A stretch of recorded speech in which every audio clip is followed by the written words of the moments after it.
objectif na biso ezali pour présenter Afrique na bato oyo bazali ba africain te. Na continent misusu.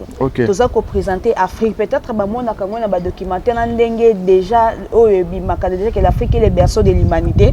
Bato bakoza bazolo bango likolo. Et nous qui sommes africains tant toza la toko présenter dans nos Afrique et ses atouts.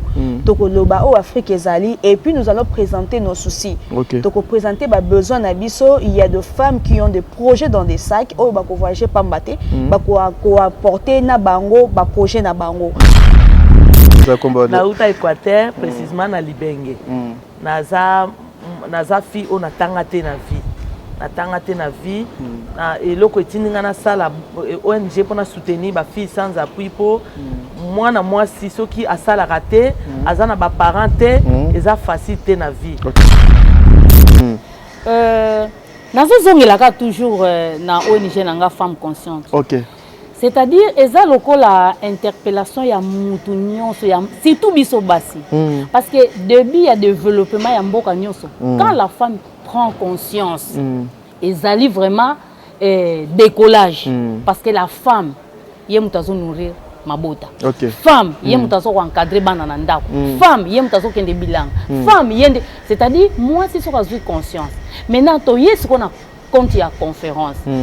Biso ba mama to s'intéresse à penza mingité na ba choses sérieuses. Ils ont concerné biso. Voilà. Au comment na moi si azana ba fertilité. Ah ouais, ils interpellation. Vous êtes sur Top Media TV. Voilà, Mbote Balandia Top Media Télévision. Soyez les bienvenus dans votre émission Le Code de bonne conduite. Voilà, Le Code de bonne conduite, une émission qui vous apporte de bonnes choses. Une émission donc Top Media Télévision à à disposition. Nabino pour Nakoyambela Kabino Batou, et beaucoup plus pour un sujet intense, important pour construire, pour collaxer Batou, boni pe mouto qui vivre dans la société. Voilà pour cette raison aujourd'hui moi Tadingala avec mon réalisateur Roger, nous nous sommes déplacés toké bongo na hôtel ya kitoko cadre kitoko oyo ba tshela biso awa na Kinshasa na avenue pour Nakoyambela bino ba mama oyo bakenda sango ba mama oyo bazoko bongisa eloko munene ba mama oyo bazana besoin ba apporter en plus na bango na société congolaise et pourquoi pas na ba mama nyonso ya Afrique mobimba na bokasité ya ba mama belé oyo basangana ki pona koluka moyen ya kosala makambo donc esengeli. Mais aujourd'hui ekozala spécial parce que nous allons parler de ce qui concerne une conférence internationale au ba mama oyo bazo ko organiser kuna na mboka ya États-Unis oyo ekosalema bongo mukolo ya le 17 donc de 17 au 19 mars 2022 na mboka na États-Unis kuna na Dallas. Je pense que Madame Clémence la Queen a kozala wana po na assurer makambo nyonso esengeli plateau na ngai ezali inondé. Roger soki to lo langage moko okofungola ngo une façon na luka moyena pesa ba mama maloba baleka na présentation na bango pour que to banda émission na biso. Voilà Roger, vous avez la manette. Merci. Voilà, merci beaucoup Roger pour na musala malamu ozoko sala to kobanda bongo na une grande dame justement na droite na ngai na kopesa ye mbote to luka moyen peto ba komona ye mbote ma chère. Mbote papa journaliste. Comment vous allez? Ça va bien, merci par la grâce de Dieu. Voilà, on vous appelle comment c'est quoi votre rôle na kati ya Sifad? Ok, merci pour la parole. Moi, on m'appelle Madame Régine Poy. Je suis membre de cette génération de femmes de pouvoir, femmes dynamiques de la diaspora. Ok, voilà. Et ça fait déjà combien de temps que tu es Nakatia génération tu as dit génération de femmes de pouvoir, femmes dynamiques de la diaspora. Voilà, ça fait déjà combien de temps? Au fait, ça fait un bout de temps que je suis là, mais j'ai commencé vraiment à exercer dans des commissions. Ça fait déjà 2 ans que j'exerce plutôt dans des commissions au sein de la génération de femmes de pouvoir. Pourquoi femmes de pouvoir? Pourquoi femmes de pouvoir? Est-ce qu'il a fallu seulement passer par femmes de pouvoir ou dénommer votre génération ou votre fondation association femmes de pouvoir? Pourquoi femmes de pouvoir? C'est parce qu'on a pu réaliser tant de choses. Avec la femme, ça ne peut pas aller. Mais quand nous sommes arrivés, nous sommes dit non. il faut que cette génération soit nommée, oui, appelée, et une génération de femmes de pouvoir, donc de femmes capables, avec la tête, avec les idées, avec des projets, avec des innovations. C'est pour cela que cette génération a été nommée ainsi. Ce qui est le langage moko, le langage déjà, une façon de repérer sa maman Maloba, plutôt ça y est, Mbote. Bonjour maman. Bonjour monsieur journaliste. Vous allez bien maman? Bien, merci beaucoup et vous-même? Oui, Dieu fait grâce maman. Voilà, est-ce que les gens peuvent en fait, qui êtes-vous, vous faites quoi et pourquoi nous sommes là? Merci pour la parole. Moi, c'est Madame Émilie Njouzi Tchumbu. Je suis la coordonnatrice nationale de l'ONG Femmes Conscientes, Femmes Consigle, qui regroupe les femmes et pourquoi pas les hommes aussi, parce que notre constitution dit que nous sommes en parité, donc hommes-femmes, ce qui est tout à fait normal, parce qu'à la vie normale, nous sommes entre femmes et hommes. Nous marchons ensemble, voilà. Nous nous accompagnons. Ok? En dehors de ça, je suis aussi génération femme de pouvoir, femme dynamique, de la diaspora. Ok. Voilà. Pourquoi la femme consciente? Vous avez constaté qu'il y avait des femmes qui étaient des inconscientes ou comment? Oui, comme vous le savez, dans notre vie normale, dans notre vie humaine, sans la conscience, la personne est nulle. Que ce soit un homme, que ce soit une femme. Raison pour laquelle on a réfléchi, on s'est mis ensemble, on s'est dit, donnons quand même le nom pour notre ONG Femmes Conscientes. C'est par rapport à la prise de conscience de tout un chacun, quel que soit l'homme, quelle que soit la femme. Voilà, ça fait déjà combien de temps que votre ONG a déjà l'existence oui, l'ONG Femmes Conscientes a vu le jour depuis mars 2018. Ok. Oui. Ok, merci beaucoup Roger. Ils sont à 3, comprenez que c'est comme ça que nous allons continuer notre émission. Moi aussi, pour nous maman Nabiso Oafandi Awa, tout le monde est Pesae Maloba Roger Sungangai Napesa maman Nabiso Maloba. Bonjour maman. Bonjour papa. Bonne santé. Santé bien Angola Nzambe. Joyeux Noël. Pareillement. Bah faites l'équipe bien. Et l'équipe Toko. Voilà maman. Kombonani, Toyeba Oyozali et puis nakati ya lisanga ya ba mama oyo ba femme de pouvoir yo ozali nani? Ah na sepeli na mutuna na yo ngana za mama Marie Claire Mapipo naza présidente ya l'ONG Afisa assistance aux filles sans appui na ONG na ngai mais na kati ya FIFAF naza présidente ya mobilisation. OK. Na eloko na reva na vie ya kosala pona ko soutenir place ngana uti yango tokomi nango yango tozolinga to présenter yango toyebisa ba mama to monisa ba mama eloko nini mama azali mama azala ba mama bazaya kobanga te po koma na niveau otokomi o mata okene ko luka ba partenaire po ba soutenir biso ba mama eza eloko akoboma mutu te eza eloko akoforcer te na vie ndenge na leka nango ndenge na komi mama dynamique bongo eza facile yango toye po tolakisa ba mama ndenge nini mama okoma mama dynamique akoma mama oyo akosoutenir génération ya génération. Voilà, vous avez parlé de filles sans abri. Sans appui. Sans appui. Oui. Qu'est-ce qui avait motivé à ce que au sein la fondation ONG il y a ba femmes sans appui? Merci papa. Ngai nazali mongala nauta Équateur. Oh kuna côté na biso kuna te. Côté na biso. Ah OK. Nza komba. Nauta Équateur précisément na Libenge. Naza fille on atanga te na vie. Natanga te na vie na eloko etindinga na sala ONG pona soutenir ba filles sans appui po mwana mwasi soki asala raté azana ba parents te eza facile te na vie. OK. Vie ekomema ye na ba condition moko akokufa akokuta na makambo moko na vie asuki ka bongo. Mais lokola nga moko nazalaki exemplaire na leka na vie oyo ke na pona s'en sortir na koma boye ezaki pona musala na nga maboko. Yango esalaki kenza masungai ke na sala na bima na mboka na ya capitale na sala ONG na soutenir ba fille o baza sans appui.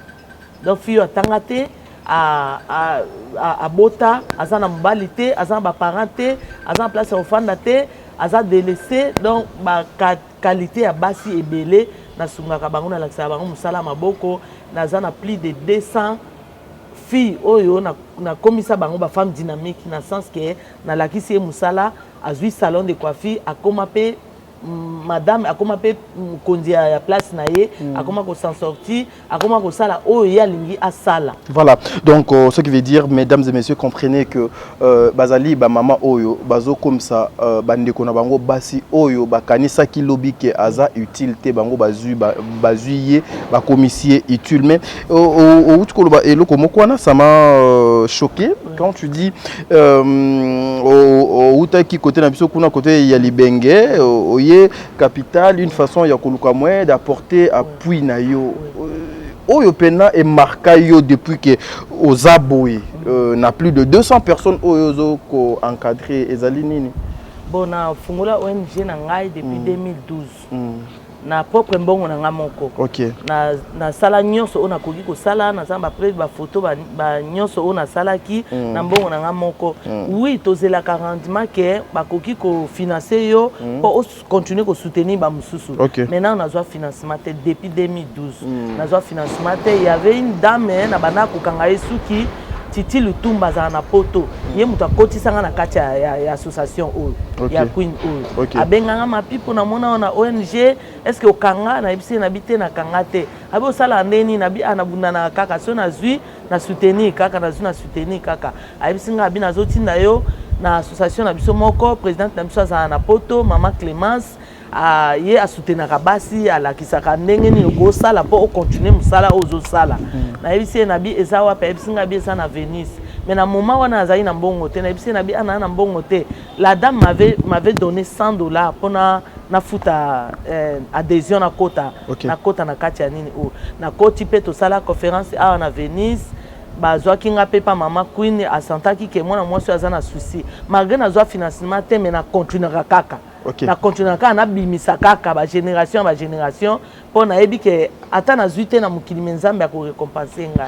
Voilà, mesdames et messieurs, c'est comme ça que vous devez comprendre hein? Ce sont ba maman ba PCP na ba vie na bango justement pour koluka ko sunga batu misusu musala o Jésus asala musala o nzambe asala kayango ba mama obomunia na plateau na ensemble avec la Queen Clémence depuis les États-Unis d'Amérique kuna balobi to tombola ekolo musapi moko sokolaka elongite yemoko akokaki ko sala ngote yango abenga ki ba mama oyo. Aujourd'hui nous allons essayer de parler na mama na milulu o e ko sale makuna na mboka ya États-Unis oyo babengi yango conférence internationale de femmes africaines de la diaspora pour l'émergence de l'Afrique. Je pense que vous avez compris. Thème au bisoto lukamueto exploité à tosola naba mama na biso awa conférence internationale de femmes africaines de la diaspora pour l'émergence de l'Afrique. Pourquoi conférence internationale il y a ba femme ya diaspora pour la émergence il y a continent na bango ensemble na ba maman otokosola. Mais moi j'aimerais commencer de l'autre côté et pas il y a maman j'ai oublié le nom maman Émilie Nzuzi maman Émilie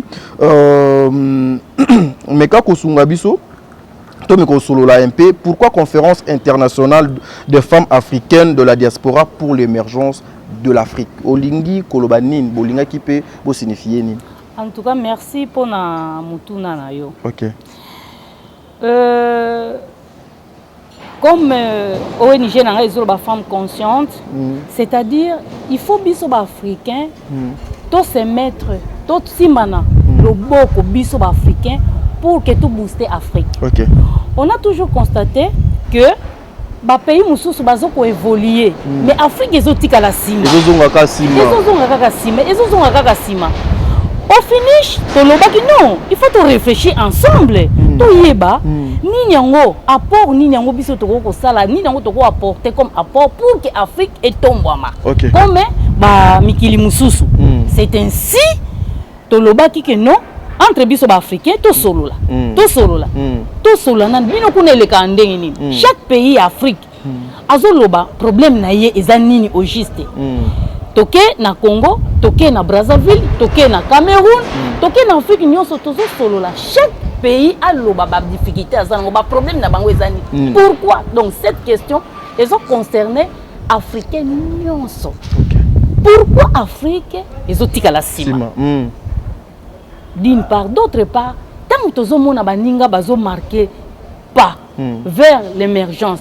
Biso tobino, il faut peut-être kende vers batouana, ba yebisa biso, bango ba bandaki ndenge nini, ba salaki ndenge nini, po ba commander parce que ezate ke ba utaki lola ba kitaki non. C'était une prise de conscience, c'était un processus. Alors na kati ya processus oya baninga nde biso tongi tozwa mayele wana biso pe to mema yango na Afrique pour que Afrique pe et emboîter les pas et landa comme ça tous allons ensemble to booster Afrique et qui ne peut les booster. Voilà, c'est pour cette raison que vous avez opté. C'est pour cette raison que ma femme a diaspora net ba vendre déjà na bateau ya ba mikili mususu balobi non to créer eloko wana to créer synergie wana nde yango ba ye nango na Afrique biso pe to s'adhérer comme ça et ça la préoccupation na biso to kende pe liboso to ko tika la matin.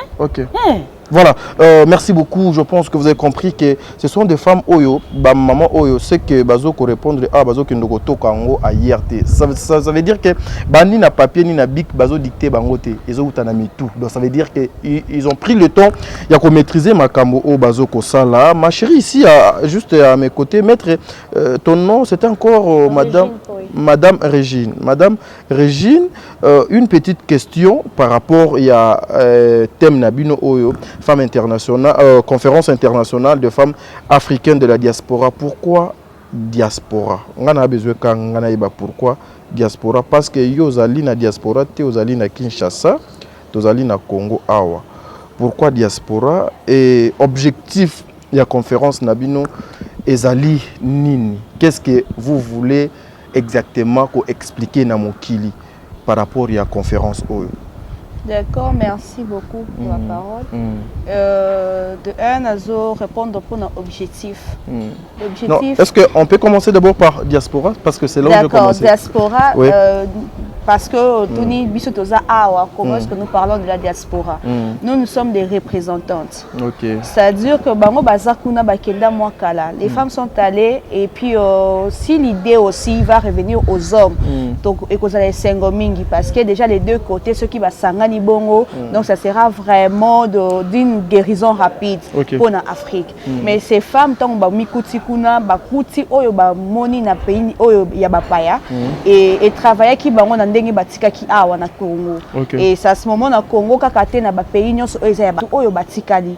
Pour na to ebandeli ko sona pe bandeko na biso malgré ça processus, mais au moins que to emboîter le pas, to yeba ke souci o nyonso to tikaki to banda ko guérir yango moko.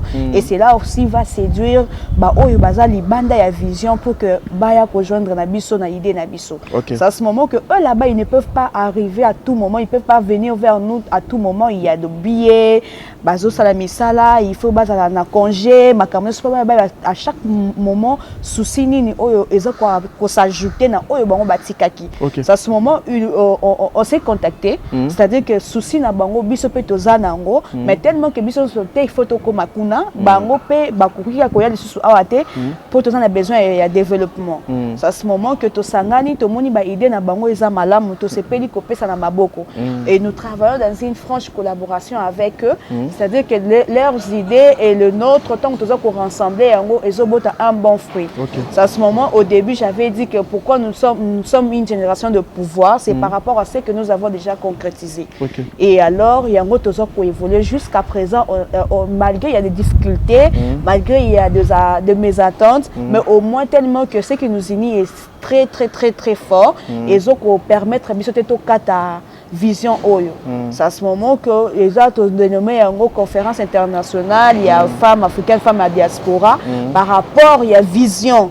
Par rapport il y a vision, parce que tant que déjà ça ne sera pas limité, même nous qui sommes ici, nous allons aussi nous déplacer pour aller dans des pays oyo bango bazali, pour que tant que tout ça la conférence, ça va en place to outil, to solo la kana musika, mais botala to memeli binos comme kambuyango de près. Voilà, kasi ba objectif na bino pena oyo pena o bino botier wana ke non biso ba mama to sangani par rapport à conférence oyo objectif na biso ezali boye poto komati ne sika boye ezali ni objectif na biso ezali pour présenter Afrique na bat oyo bazali ba africain te.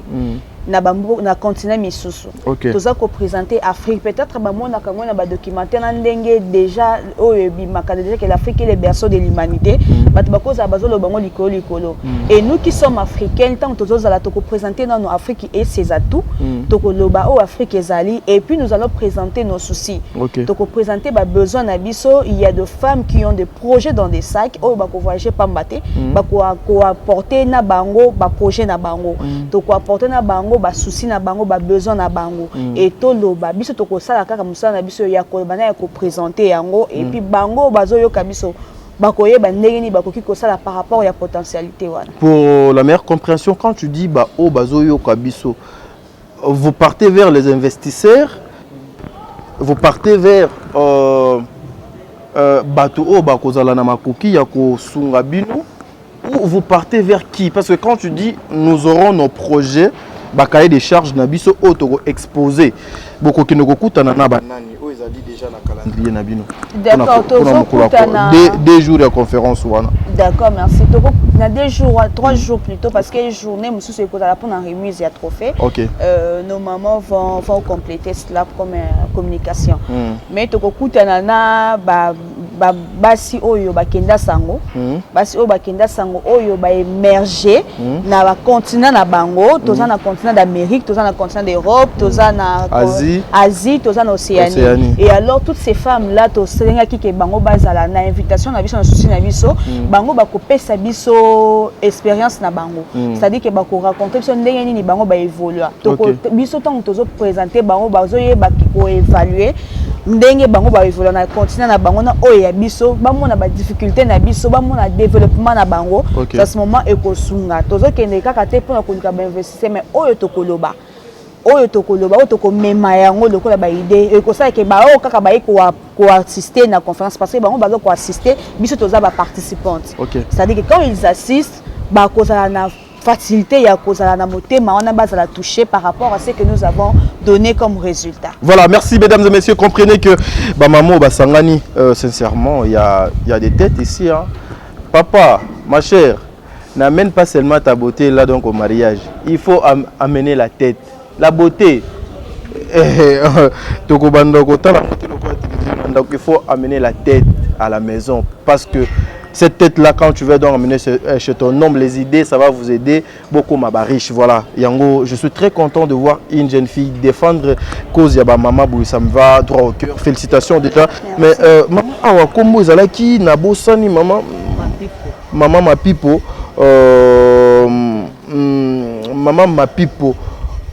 Par rapport à la conférence Nabiso Oyo et qu'on tenir bongo na mois de mars année prochaine na États-Unis. De yo moko maman Mapipo Oyo monique non quand je serai face ya bandeko Nabiso wana Oyo ekoki ko attirer attention ya par rapport ya ba bosenga ya ba maman o na tiki na mbandaka na ba o na tiki na Kinshasa ezali nini maman. Bon pona ngai nano na sepela ki ko affronter ba mama o bayebi mingi koleka ngai. Po bango bayebi makambo ONG ba mususu ba fungwa ONG même pas 2 ans 3 ans mais ba kutana ba o bayebi makambo ba soutenir bango.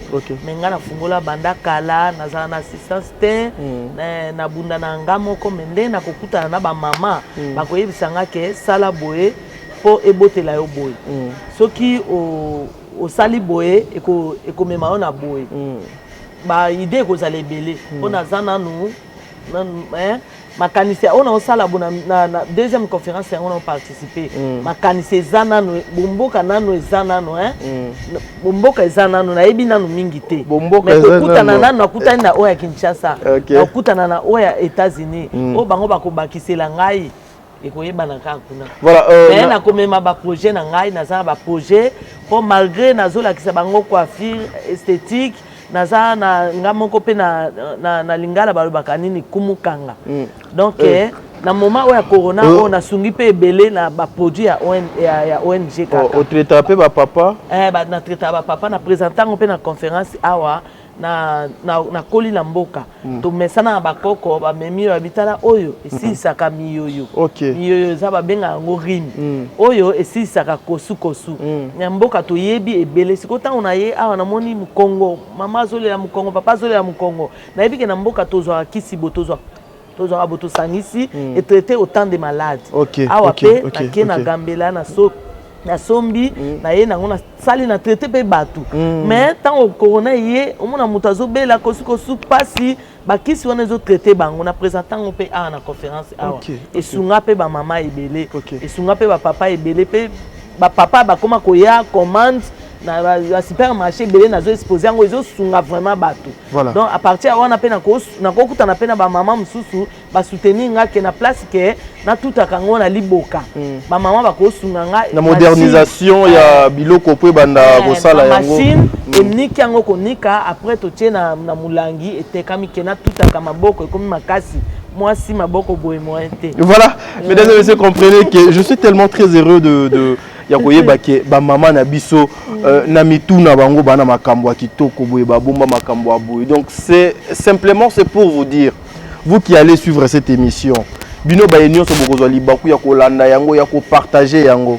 Je vous demanderai sincèrement, botalaka par rapport à elobeli ya ba mama te, mais nous demandons rien que appui na bino, assistance na bino, participation na bino na oyo ba mama bazanango. Il y a beaucoup de personnes qui ont l'argent donc aujourd'hui, bazo zo bambongo na bazo ki no bois kango na ba boîte, bazo ki no ko bois kango na makambo ebele, mais ba mama oyo basangani pona ko luka moye ya ko pesa vie, ya ko sunga ba vie oyo lelo batu ebele baza na moyen ya ko sala yango te.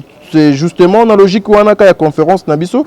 Je vais aller de l'autre côté. Il y a maman Émilie. Il y avait une petite question juste avant de continuer. Il y a Mozino, il y a thème Nabiso. Sifad. Je lis quelque part en Babylone. Nabino pe je vis Sifad. Elingi Kolobanini. Kakabino Sifad. Kakabino femme dynamique. Kakabino femme de pouvoir. Exactement. Structure en haut ezali ndenge nini soki bokoki kosunga ngana me ko comprendre ngo maman. Merci pour la parole. SIFAD ezali abréviation ya conférence internationale. Oyo ko salima na Dallas. Activité wana yango nde ezali conférence internationale des femmes africaines. OK. Yango botango en sigle. En sigle SIFAD. Donc SIFAD ezali conférence internationale de femmes africaines de la diaspora pour l'émergence de l'Afrique. Voilà. Maman, vous êtes réunis justement pour une conférence internationale au Bozo qui est aux États-Unis ou bien vous avez déjà bongo depuis Kala. Parce que Bakotouna, mbalamoko na conférence na mbalamoko ya États-Unis, tu vois un peu to mekakoye vous avez déjà ou bien zalika pour une conférence wana ndebino bo sali bloko ya makasi. Merci. Nazo zongelaka toujours na ONG nanga femme consciente. C'est-à-dire eza lokola interpellation ya mutu nyonso ya surtout biso basi. Parce que depuis ya développement ya mboka nyonso, quand la femme prend conscience, ezali vraiment décollage parce que la femme yé mutazo nourrir mabota. Femme, yé mutazo encadrer bana na ndako. Femme, yé mutazo kende bilanga. Femme, yende, c'est-à-dire moi si so kazu conscience. Maintenant to yesu kona compte ya conférence. Biso ba mama to s'intéresse à penza mingi te na ba choses sérieuses. O ezo concerner biso. Voilà. O komona moi si azana ba fertilité. Awa eza interpellation. Tozo benga ba mama na prise de conscience. Batika ba fertilité, eza distraction, ezo distraire bango. Ba kende vers ba choses sérieuses. Pona vie na emoko. Lelo omutu musa ko kamo biso to yebite mais okomona mwasi ata soki information eleki akokipe anga biso makambo na itali biso te mais kuna na information na ndenge ezoleka kuna nde bazolobela likambo na yo mais ndenge nini ko yebela musoko zwi conscience te c'est-à-dire mwasi il faut avoir conscience mwasi o azwi conscience oyo ayebi ke ndenge nazaboye ata eloko na yebi na ngango te na yoki eloko moko na yoka ki eleka ki bo OK pa muninga yo landa ki te eloko mo eleka ki bo de bouche à l'oreille o te na yoka ki ngo eleka ki bo eza ninyo ozomona soki batu bakoloba ke lelo ba monika mbala moko ekomi conférence o eke na étranger non tozalaka déjà mais sauf que batu bazoko s'intéresser te na ba makambo wana il faut tous s'intéresser na makambo etali épanouissement na évolution ya biso ba mama parce que lelo oyo boko ko bala na papa ko ke musala mais nanda azali informé te maman aza formé te même bana na ndako ata papa aza directeur quelque part Donc, vous allez adresser. Voilà, mais quand analogie quoi, maman, il s'est dit que moi c'est à Tonga Kambokate. Parce que ici chez vous, nakanisi chaque mutu a outil et pas naïe, aza na fondation naïe, ONG naïe, association naïe, boye bo sangani. Na eloko oyo esangisi bino wana, oyo mutu a outil gauche droite aïe, bo koti na kati. Comment nango ezali nini? Ezali sifad. Sifad. Oyo esangisi ba maman nyonso. Non. Eza sifad, eza génération femme de pouvoir. Génération femme de pouvoir. Yango nde ezali lokola socle ya babiloko nyonso esangisi plateforme esangisi ba ONG nyonso esangisi ba mama nyonso ya couche nyonso sociale na ba politicien na biso ba mama ya ba ONG na femme aza femme d'affaires atali ata aza intellectuel ata aza mama ya bilanga ezo pona couche te c'est dire biso to sangisi ezala oza ministre oza mama oza ménagère oza na besoin na bino donc tozo sangisa couche nyonso ata lelo ba oyo bakokende te baza na posa ya kozala na biso parce que biso tozo ko former bango tozo passer bango information tozo sensibiliser bango tozo dialoguer na bango tozo lakisa bango oyo bango bazoyeba te peut-être place baza distrait place bazo comprendre te biso tozo na pona ko kota na muzindo na ko expliquer bango que mama totika distraction mama totika ko rêver mama totika ba futilité mama ko to non totika to mi pesa na avenir na biso to mi pesa na musala il faut to mi pesa na musala parce que soki po oyeba musala il faut yoka soki oyoki nde ko comprendre nde ko yeba eloko ko sala soki yo yebite ko yeba eloko mo to vandika na ndako c'est-à-dire maman il faut abima na koko na zanango il faut abima aya ko s'associer na baninga l'union fait la force oui ba ya na femme de pouvoir kuna tozana ba couche nyonso ba formation ezali ba séminaire ezali ba réunion ezali ba dialogue ezali ba activité ezali ya ndenge na ndenge yango tozobenga ba mama nyonso ba ya ba ya epa na biso. Voilà, na femme de pouvoir vous avez un président ou une présidente parce que je sais que balobaka mwasi atonga kamboka te bo sangani bino ba mama na ba mama est-ce que beaucoup tonga? Oui, merci. Sangani tellement que ça et le sikate. Ce n'est pas quelque chose de niveau parce que tu présenté Sifad. Peut-être les gens vont peut-être savoir qu'il y a une conférence, ça dit que tu ou soit c'est un premier voyage, tout comme ça. Donc génération de femmes dynamiques, femmes y a pouvoir d'explorer et bandit les lotés. Et alors nous avons une présidente à la tête de cette génération, c'est Madame Clémence Kwamba, qu'on appelle communément la Queen. Donc Queen Clémence Azawana, tant où il y a pourquoi est-ce que les femmes ont été séduites par rapport à Oya la Kisa Kiloko la Misala. Donc moi si Oyo Azali vraiment femme de pouvoir ndenge peut être bengiango parce que Mbakate, à chaque moment quand elle est avec vous, déjà, elle commence déjà à faire. Donc, bino batbotikal moyen bo lembezate. Donc, aza ko pousser yo au kendeliboso na développement na elo konyo sozo mikute le ozo sala. Donc, dans ton domaine, oza na facilité ya ko exceller par rapport à ndenge morning de ko ko exceller na ndenge. Donc, ozate ko longo apoko makuna. Mais na oya yo ozo sala, oza na facilité nyonso tangu oyoki. C'est-à-dire que oza bato bazaka peut-être aza na mbongo, aza na vision te. Voilà. Oui, aza na projet, aza na orientation te. Mais génération ya femme dynamique, femme ya diaspora, ezaka wana pona ko enseigner. Ndenge maman Emilia le beza pona ko former, pona ko informer. C'est-à-dire qu'il y a des formations na kati oyo comme si ba maman belé ba ko témoigner surtout tu sais le l'église, c'est-à-dire que madame Clémence a la pasteur moko aza célèbre parce que eza ba témoignage eza ebelé par rapport ya misala. Donc Sifad aye kaka ko aza activité moko ya début ya 2022. C'est-à-dire qu'à la mon côté, il y a plusieurs activités qui seront lancées, mais pourquoi tu dis que le bilan parce qu'il y a ça récente. Donc tu le bilan vraiment parce que déjà à la conférence moko où il y a ça ko banda nane, makosu qui ça à cause de la carrière moko unique. Voilà, maman, vous avez qui besoin au Baxadon que le komoko, ta makambo maman banaki oloba pour continuer na les solo na biso. Je salue Montréal. Merci.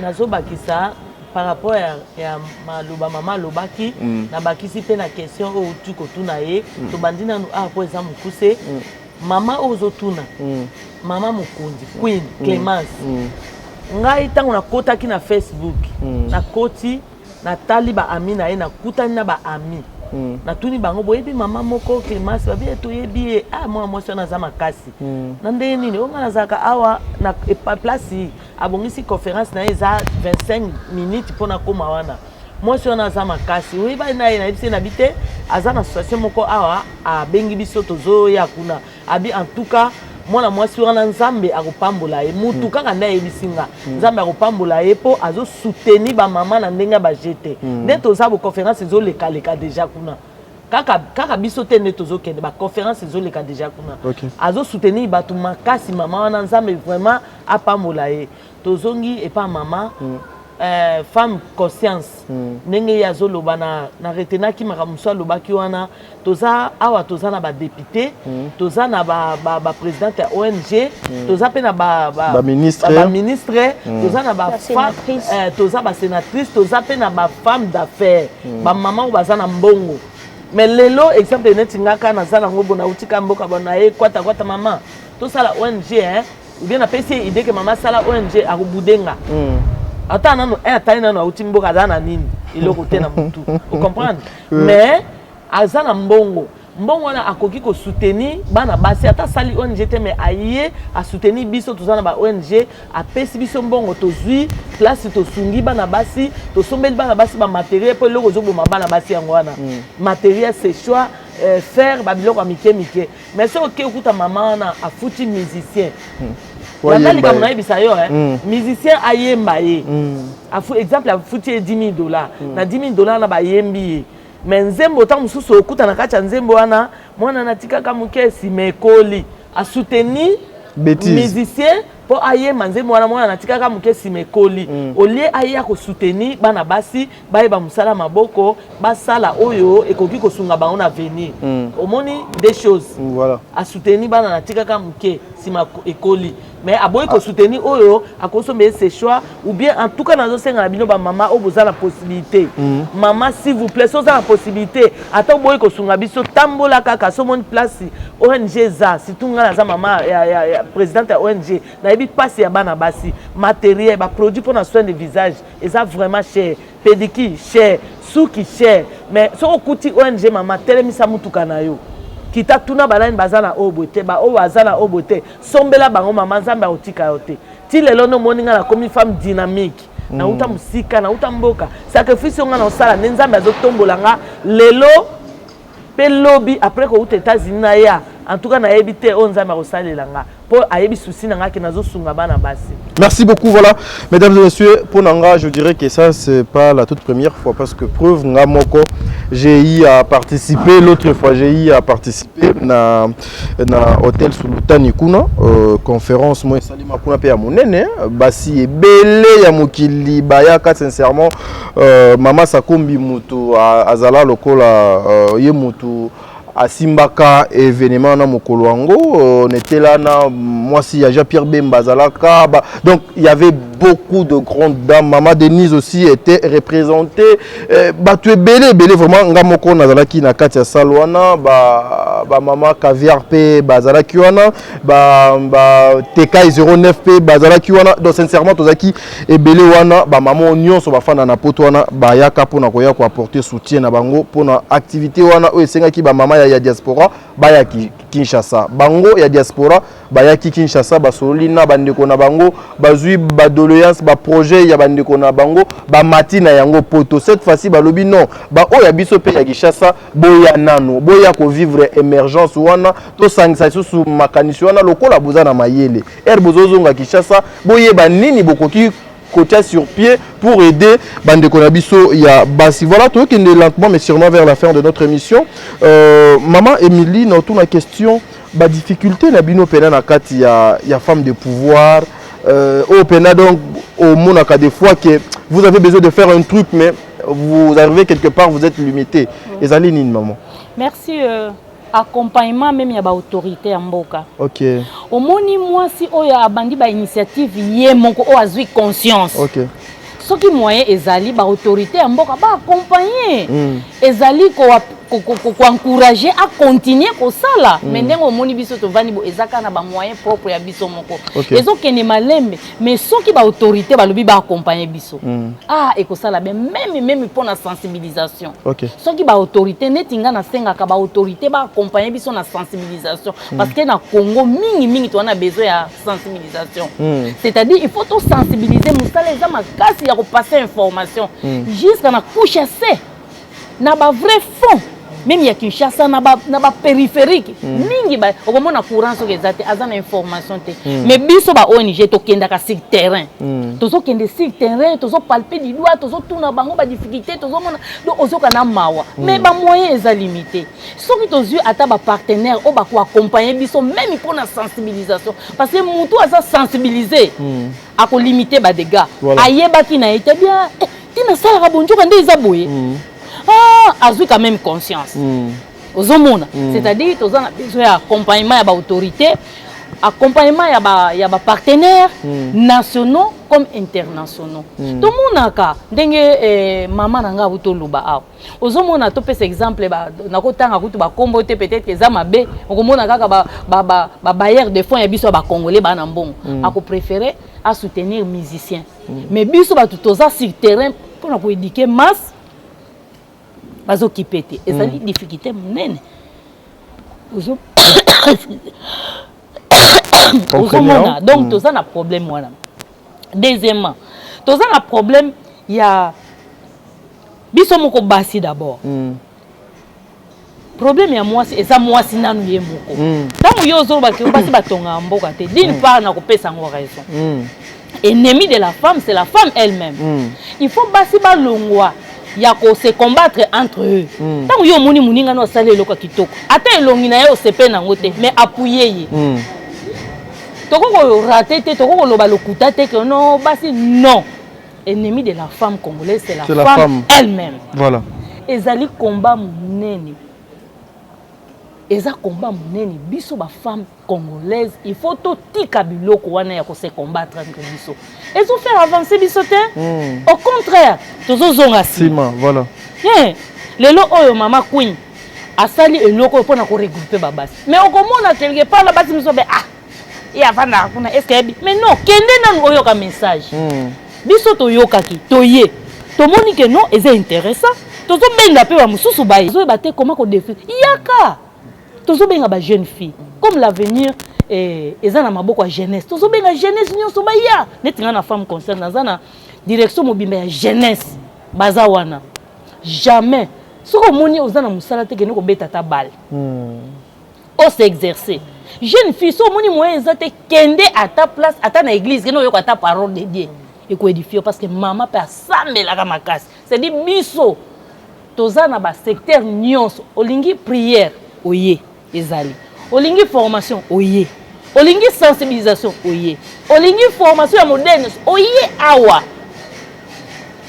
okokuta nyonso oza décider. Voilà, merci. Voilà, mesdames et messieurs, toujours qui est lentement mais sûrement vers la fin de notre émission parce que normalement déjà mon réalisateur au salanga sinto liquide à 30 minutes donc photo lokomoto kabwana bino madame Régine aujourd'hui le bon Dieu va vous faire grâce, vous allez vous déplacer pour aller défendre la femme congolaise, la femme de pouvoir au ya Congo boko ndoko défendre na diaspora kuna et pas ya bande konabino boko memela biso nini to zela nini to s'attendre na nini est-ce que boko kimate parce que au moni lokola pe boko kendeka na débit ya né est-ce que ndenge boko kende zaka ndenge boko zongela. Merci. Ndenge tokokende za ndenge tokozongela.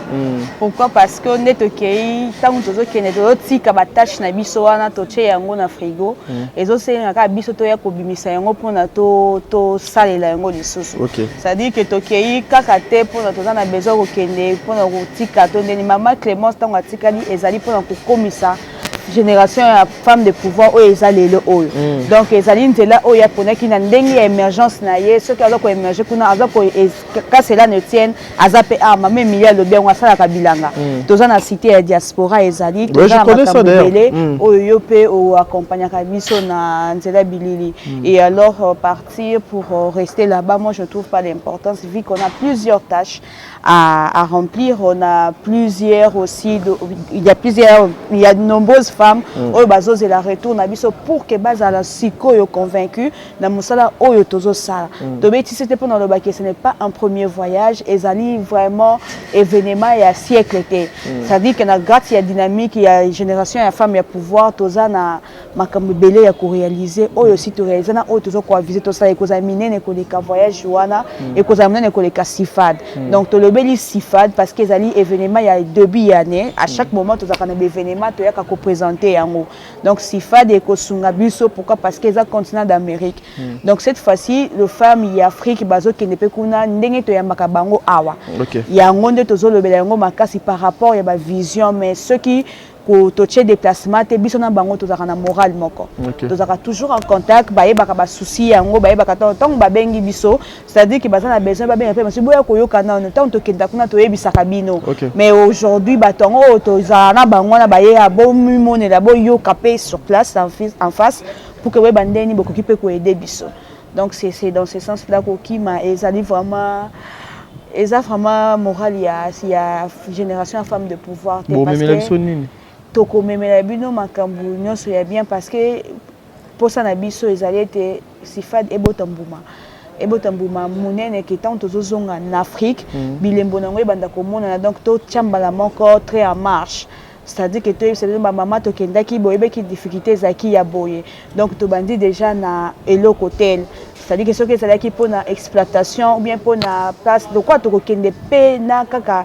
biso moko ba ta génération de pouvoir te eza na ba femme sénatrice ba ko sala ba ko accompagner ba ko mema pe sango na ba institution donc nous serons accompagnés de deux grandes institutions dans voyons même plus de deux c'est-à-dire que bango wana baza sikoyo bouche autorisée na biso donc le quoi to lo ba ko landa biso na ba RTNC ba ebika ki ba mama soki ba sangani mais le quoi to memi bango ba mona auto sala bango bakozonga ba femme à présidence bakoloba et pas la président de la République ba femme ya Sénat bakoba na institution ezali Sénat ba député bakoloba kuna na parlement donc et que ça vraiment bien makasi parce que to komi siko pe na ba bouche autorisée na biso o ba kopesa biso accès facile ya kokota kokuta na ba autorité pour ko bana ko présenter siko yo ba prochaine conférence ba prochaine tour ya ba souci ya ba besoin na biso pour que et s'éclater les soucis davantage. Merci voilà mesdames et messieurs.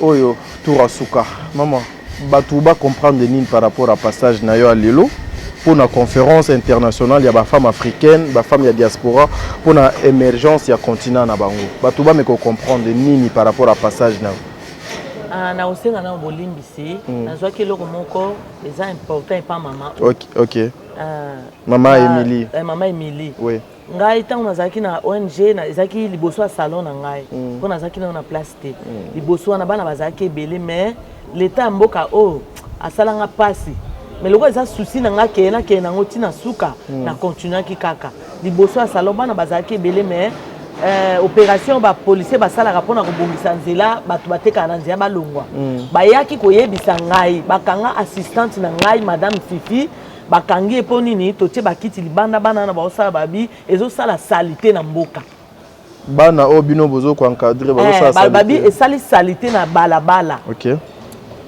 maman moko mukonzi mo wa policier azaki wana na bandal alobi esali salité na mboka bakanga bakiti nyonso bakanga bash madame ngaki alanda bakanga madame tokenda tofuta soki na robosa na date te toko kende tina commune batala date pe to futa mbongo esalanga pasi ke na bana wana no kenda bango wapi alongwaki na bango na zongi na bango epai nga na fanda kana ndako lopango pe na futela ka lokwa to yokana kike na epo na kofanda kolala bana ONG baye wana plein sous na lopango bato donc esimba kité donc nazo telenga na bana ONG na komi na bango na église donc naza posé te l'état asunga biso na makambo o na ebité so l'état akoku na ebité l'état en tout cas bolimbisa so bokuti bandeko bazo encadrer bana bazali liboso à maison boya botuna bango pesa bango espace na kati ya lopango ke bokanga bango po vraiment esalanga bien te na Si on a 5 sous de la question, s'il vous plaît. Dernière parole, c'est que les gens peuvent retenir par rapport à passage de Mokolo Alelo. Quelles seront les activités de ça? Bon, Malobananga Asuka Eza, pour ndenge tozo kende conférence, vraiment, nayebi que ceux qui tozongi, ma maman est belé bako s'en sortir. Eza na ba maman o batambola na mutunga na mutundenge to banda, mutunga na mutuna wenze. Maman na kango suki bakokoma lokola ngai. OK. Pona ko kende na ko bakisa mayele. Na ko ya na ko récupérer bango. S'il faut que ça les tika moko bo bazala wana ba baye ba valeur msa na bango. Après conférence oyo et ko sala mabongo pe boko tala isubiso na sima ya conférence o ndenge to zonga po kokima eza ko sukisa masolo na nzela. OK. Merci beaucoup. Maman Émilie tozo kabwana awa l'activité na bino veneza ekozala nini mokolwana il y a le 17 na le 19 l'activité nini o ezali déjà mokolwana obino bobongisi. En tout cas na date wana liboso ekozala exposition ya ba mama o bako wuta neti ya biso boy bako expliquer donc parce que ekozala échange d'expérience biso pe to kokende na oya biso parce que omoni mboka na biso eza connu na mamba ba guerre mambo belé c'est dire il faut to mema lobbying il faut to mema message que non eza ka guerre te basi ya mayele baza basi baza entreprenante baza ba femme entrepreneur baza ba femme d'affaires pe bazali c'est-à-dire to kokende échange d'expérience to ko exposer bango oyo biso pe to salaka awa to ko yoka pe oya bango bango pe bako découvrir biso. Et au finish toko séduire bango et puis bako accompagner biso kaka parce que toko kende toza déterminé. Oya ko sala ke ko kende ko kima te. Biloko oneza biloko. Non, c'était juste une question parce que Ozana raison. Je ne pouvais pas finir cette émission sans pour autant poser cette question. Dernièrement nazalaki pe na voyage moko sommet kaka pe ya basi. Question na pe laki. Mais même à taper dans l'ambassade, des fois on pose cette question. Effectivement, Bazan a raison. Parce qu'il s'est passé des problèmes avant. Mais dès lors, la femme congolaise a compris, elle a pris conscience. Maintenant, elle a notre vision.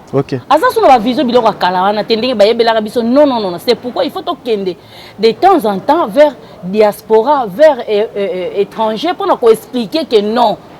Banda wanati le loto évolué. Voici maintenant ce que nous sommes capables de faire. Parce que nous prenons en charge nous-mêmes. Maintenant, au jour d'aujourd'hui, nous cherchons maintenant les partenaires qui vont nous accompagner par rapport à ça, par rapport à ce que nous faisons. Donc on a pris conscience. Maman va ressentir parce que maman a besoin de la bango quelque chose. Pour que toi accompagner pe bango, on doit se mettre, on doit se tenir main dans la main.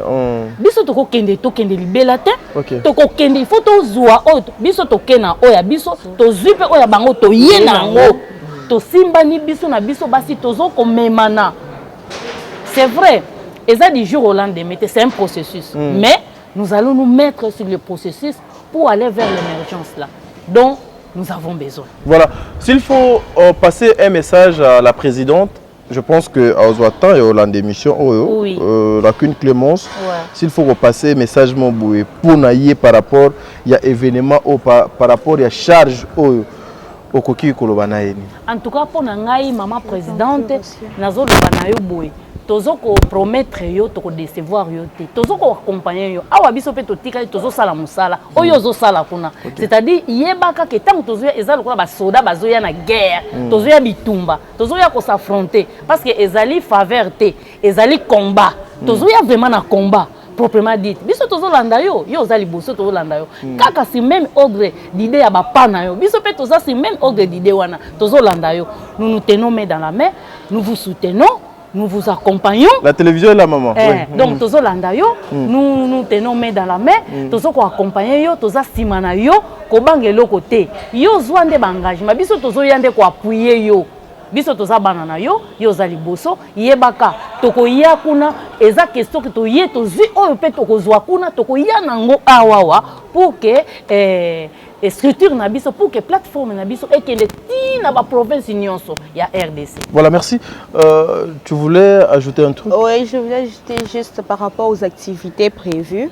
Maman avait déjà dit pour les 2 jours qu'on va commencer, l'échange d'expérience, présentation, et puis tout ça appelle la journée et atelier, c'est-à-dire qu'exposition de ce qu'on a déjà fait, exposition des projets. Mais pour la dernière journée, c'est une journée chose, il y aura vraiment des programmes, et puis nous allons en finir avec une soirée de gala pour la remise des trophées. Donc maman va la nominer beaucoup, mon yango, maman va la nominer, bon moni expérience, bon moni difficulté, mais elles n'ont pas aussi arrêté, elles n'ont pas baissé les bras pour ne pas aider. Maman wana baza bato to ko betela maboko. Nous donc to ko pesa ba trophée ezali kaka pona plaisanterie et ko za pona ko encourager ye a sala lisusu pona mutu oyo azolanda ye oyo azape wana mais akokaki ko concrétiser rêve wana te pour que ayeba ke ezaka pasi mais ceux qui ont volonté, ceux qui osent déterminer au quoi arriver. Dans ce moment, chaque programme on est à la fin, vu que kozala esengo mingi na bato oyo to monani ba ope ba kozala esengo po ba moni biso, ba mona kabiso kaka tango bayaka awa, mais ba moni ke to yepe pa na bango, ba ko pesa ba trophée to ko pesa pena ba o bazakuna parce que bango pe bazo travailler, vu que bazakuna na mboka ya moto o s'imposer, na mboka ya moto ndimi ko travailler pour ondimi pe ko tia empreinte bango pe ba ebio, ce n'est pas une mince affaire.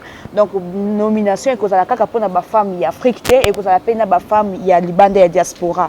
Donc kozala bongo na ba activité ndenge toche, il y aura tant de surprises et kozala vraiment na makambu ya bien, il y aura de visites. Donc na ba maman, donc kozala vraiment na ba journée organisée ba maman o bazakuna ba oyamba biso bongo. Donc ba che organisation mobimba ezala donc ba conférence de kozala kaka te to chauffer mitou mais ezana ba visite, ezana ba moment ya échange ya ba divertissement o kozala vraiment ba maman bien. Même dans le divertissement, on peut causer la leçon à vie. Voilà. Une dernière question. Tout ça est causala. Naba frais yanani. Qui va supporter le transport, les hôtels, ba séjour, ya ba maman o ba kokende kuna. Je pose cette question. Oyo azali na réponse à yanolanga. Et causala na charge yanani. Qu'une clémence ou ba femme dynamique, ba femme de pouvoir. Oui, allez-y, maman. Merci pour la question. Biso tozali ba femme de pouvoir, femme dynamique, c'est-à-dire basi oyoyo ba lobi ke tozaka ka basité. Donc tokoka ko sala plus que basi. OK. C'est-à-dire nous prenons en charge nous-mêmes. Ah OK. Ah oui, nous prenons en charge nous-mêmes. Il n'y a pas quelqu'un qui est en train de soutenir ça. Non, nous prenons en charge nous-mêmes. Exactement parce que maman Clémence Azawana que non, la femme doit se prendre en charge pour une autonomisation éternelle, je peux dire. Ce n'est pas qu'à l'air, moi si au moins basi biso tozolinga kolongola basi ba femme congolaise na niveau que l'air nyonso pesanga l'air nyonso non. Quand tu as pris conscience, tu dois travailler pour avoir ce que tu cherches là. Merci beaucoup. Merci beaucoup. Merci beaucoup, Roger. Je pense que c'est ici que tout le Kamoeto Kabwana, Nabama Nangai, Bandiko Balandia Top India Télévision.